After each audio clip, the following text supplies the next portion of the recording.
Aujourd'hui, dans notre séquence culture avec Marie Sheikh, nous allons parler de cette artiste israélienne Dina Shenhav. Elle crée des peintures, des sculptures et des vidéos. Une artiste multimédia. Sa spécialité, c'est l'usage des matériaux. Vous allez voir, avec des mousses de matelas, par exemple, eh bien, elle crée des sculptures avec des matières premières simples. Elle interprète à sa manière la réalité. Regardez.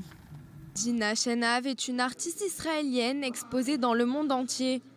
New York, Berlin ou encore Saint-Pétersbourg. Sa vision de l'homme et de sa relation complexe avec la nature a su séduire le cœur des amateurs d'art. C'est dans un sentiment bien particulier qu'elle trouve son inspiration. Tout ce qui se passe dehors et qui m'effraie, pas seulement moi, c'est ce qui me pousse à aller dans mon atelier. Ça me donne de la matière et ça nourrit mes pensées. La peur m'incite à travailler. J'ai beau essayer de me libérer de cette peur par tous les moyens, je vois bien que mon processus artistique en émane.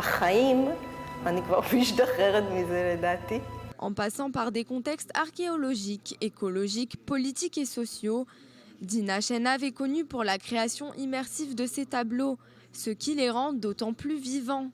Ses œuvres sont généralement réalisées à grande échelle. Artiste multimédia, elle utilise la vidéo, la photographie pour exprimer son art.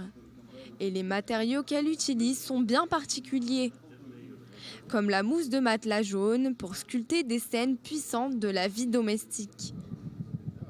Dina Shenhav a déjà remporté plusieurs prix, dont celui des jeunes artistes remis par le ministère israélien de l'Éducation.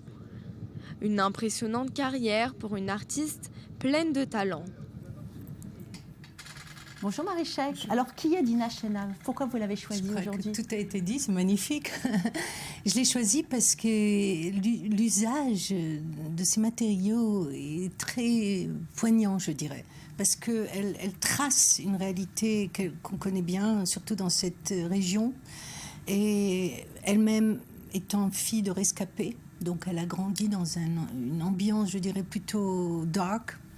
Et sombre, et donc elle essaie de s'échapper à son origine et à la réalité. Elle a une manière très particulière quand même de l'interpréter, cette réalité. Absolument, c'est-à-dire qu'au lieu de vraiment montrer ce qu'on sait tous, ce qu'on voit tous, elle utilise, vous voyez ce long banquet que vous voyez là, c'est tout coupé à la main, chaque chips, chaque morceau de chocolat, à travers, elle voit les tableaux dans les magazines ou dans les galeries, et elle coupe objet par objet, et elle rend tous ces environnements, là c'est de hunter, c'est le chasseur. C'est-à-dire qu'on rentre, ça a l'air en même temps fascinant et presque répugnant en même temps. Il y a ce sentiment beaucoup de mystère autour d'elle. Beaucoup de mystère. Pour moi, l'art contemporain, de toutes les façons, s'il n'y a pas de mystère, il n'est pas intéressant. On ne doit pas tout nous donner, on doit se deviner, on doit essayer de comprendre l'âme. Et là, dans cette petite, je dirais, baraque, elle nous transfère, on veut rentrer dans ce lit, mais en même temps, on ne sait pas comment ça va se terminer. D'ailleurs, en Amérique, elle a montré cette installation et ça s'appelait c'est quelque chose de la police. Ah oui, d'accord. Oui, faites attention, vous savez comment vous rentrez, vous ne savez pas comment on sort. Mais en même temps, c'est tellement magnifique parce que c'est de la mousse. Oui. Donc tout le monde a l'impression d'être familier et c'est un côté enfantin et en même temps très conceptuel. Pourquoi cet art, c'est important ? C'est une bonne question, vous me faisiez ça toutes les semaines. D'abord parce que je l'ai choisi, que je l'aime. Non, mais je rigole. Et c'est important parce que je pense que les artistes amènent leur soi-même et choisissent chacun une voie tellement différente. Vous voyez, chaque fois, il y a un autre monde exemplaire. Là, il y a un grand banquet. On a l'impression d'être invité au plus chic dîner de l'année.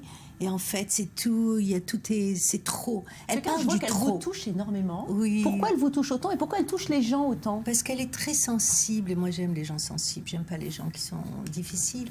Et puis on a l'impression qu'elle nous invite à un grand banquet, mais en fait ce banquet parle de notre réalité qui est on mange trop. Je lui parlais ce matin et je lui disais mais qu'est-ce que tu as avec la nourriture? Elle dit les gens mangent trop, on est tout dans le trop. Et en fait l'idée de montrer ça aussi, ce côté-là affamé de la société qui est trop capitaliste, je dirais. C'est sa manière d'interpréter. Donc merci beaucoup Marie Sheikh. Restez avec nous. Dans quelques minutes, le Grand Angle, nous parlerons de tous ces pays en voie de pacification, de la Colombie à Chypre en passant par le Sud-Soudan. Tous espèrent connaître un jour la stabilité et la paix. Je reviens tout de suite, alors surtout, ne bougez pas.